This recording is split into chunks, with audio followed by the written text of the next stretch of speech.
A painless death, that's the name of the new legendary hunter's bow added with the Hidden Ones DLC. It's a very unique bow, I will tell you why in this video and also if it's any good. So if you enjoyed that, then a like would be super appreciated and let's go. Look at this beauty, this hunter's bow totally stands out from the rest in my opinion thanks to the golden look, the wings on each side. And according to the description, this bow is made by Mahet and that is the daughter of Ra. And Mahet impersonates the concepts of truth, balance, order, harmony, law, morality and justice thanks to Wikipedia. I know that, of course, I'm not like an historian here. I'm more about the stats and those are pretty good. We got the highest charge speed on a hunter's bow, level 4, decreasing your charge duration by 40%. Of course, charging up your hunter's bow increases the damage and can make the difference between an instant kill or not when aimed to the head, for example. So having a fully charged bow is really handy. It's not what makes this bow unique though, because you might not want to aim for the head sometimes.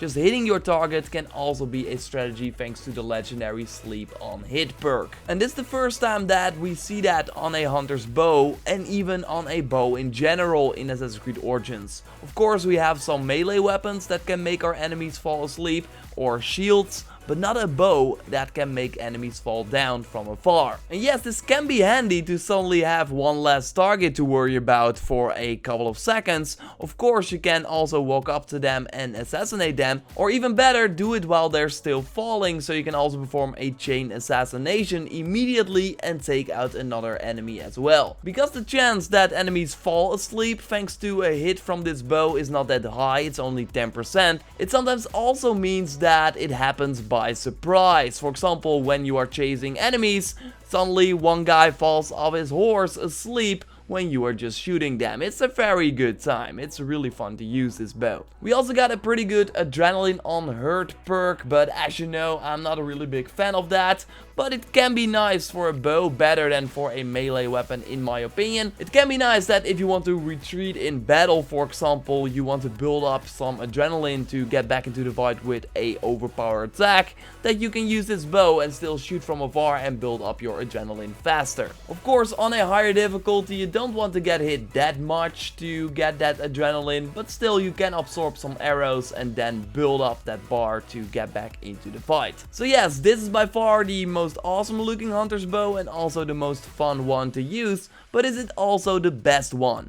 Well, not really, because in my opinion it's just based on luck a lot. Of course, when an enemy falls asleep, that's great, but it just happens every now and then. You can't really build on that. And other hunter's bows are more focused on damage. And in the end, you want to kill your targets. I have to say though, I'm not a big fan of hunter's bows myself. I prefer a light warrior or even a predator bow for many occasions. But if you're looking for a higher damage hunter's bow, then the Cobra Royal is a better one to pick in my opinion. This bow also has a pretty awesome legendary perk on a hunter's bow, namely the poison on hit, and that in combination with the bleeding on hit can make your enemies easily take a ton of damage over time while you just stand from afar. You need a ton of luck to get this weapon though from a Heka chest. I never had that drop, or you can also buy it at the Helix store. The painless death though is an easy get if you have the Hidden Ones expansion. You get it from one of the early main quests that has you go to the biggest castle in the game, the Walls of the Ruler. Here you have to assassinate a target, and after you kill him, you get awarded with this awesome unique bow. So yeah, personally not a big fan of hunter's bows. I prefer my Jackal's gaze, go figure, but still this weapon is awesome to use. I had a ton of fun recording footage with it. There are way more legendary weapons in the Hidden Ones DLC that I will of course go in depth on, so totally keep an eye out for that on the channel. Subscribe to stay up to date. Like this video to support the channel. Check out my video on the awesome mounts you can get in the Hidden Ones DLC. I will speak to you next time and goodbye.